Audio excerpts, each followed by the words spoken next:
Assalamualaikum warahmatullahi wabarakatuh. Saya Ahmad Dini Syahmi bin Ahmad Faizal dari kelas F7 ingin memberikan taklimat tentang coronavirus. Apa itu coronavirus? Menurut Pertubuhan Kesihatan Sedunia atau WHO, wabak coronavirus dikesan selepas organisasi itu dimaklumkan terdapat beberapa kes radang paru-paru di bandar Wuhan di wilayah Hubei, China. WHO dalam laman sesawannya berkata, pihak berkuasa China pada 7 Januari lalu mengesahkan coronavirus yang baru dikenal pasti itu boleh tersebar daripada manusia ke manusia.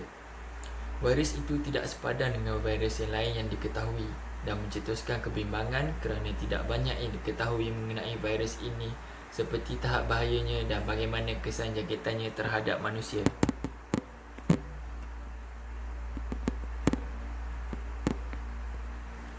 Virus baru itu adalah coronavirus yang merupakan keluarga yang termasuk sesama biasa dan virus seperti SARS dan MERS, katanya.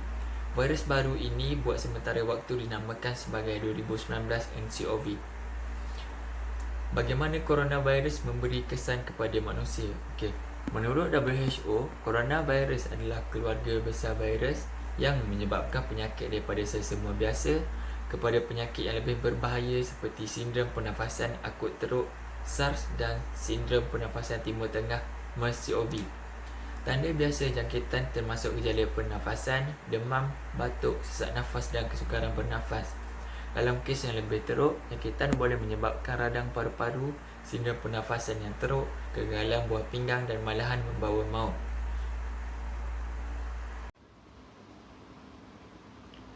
Terima kasih kepada saudara Syahmi kerana telah memberikan penerangan mengenai apakah itu COVID-19.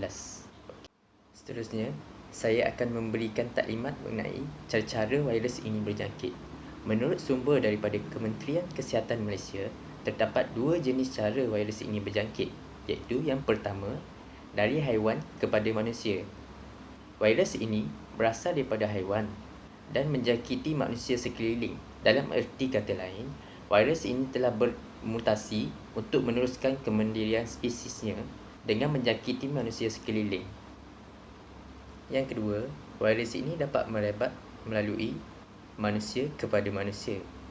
Virus ini merebak melalui cecair badan seperti batuk dan bersin.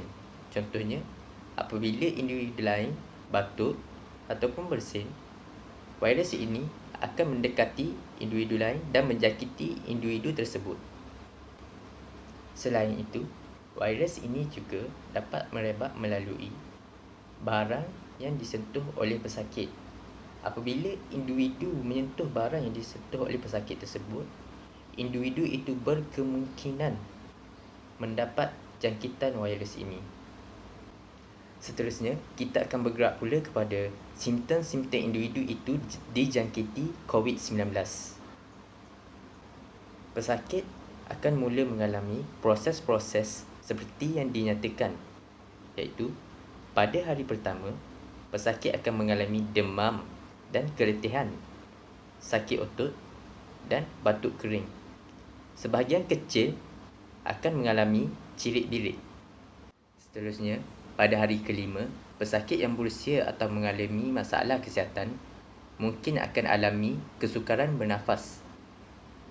Gejala ini akan berlaku selepas 2 hingga 14 hari selepas alami simptom-simptom demam, batuk dan sesak nafas. Pada hari ketujuh pula, pesakit akan mengalami kelesuan akibat daripada kesesakan pernafasan. Oleh itu, pesakit perlulah mendapatkan rawatan di hospital dan mendapatkan perubatan sekiranya perkara ini berterusan sehingga menyebabkan bibir dan wajah kebiruan. Pada hari ke-8, pesakit akan menunjukkan kes-kes yang teruk dan menunjukkan simptom-simptom kesukaran pernafasan akut.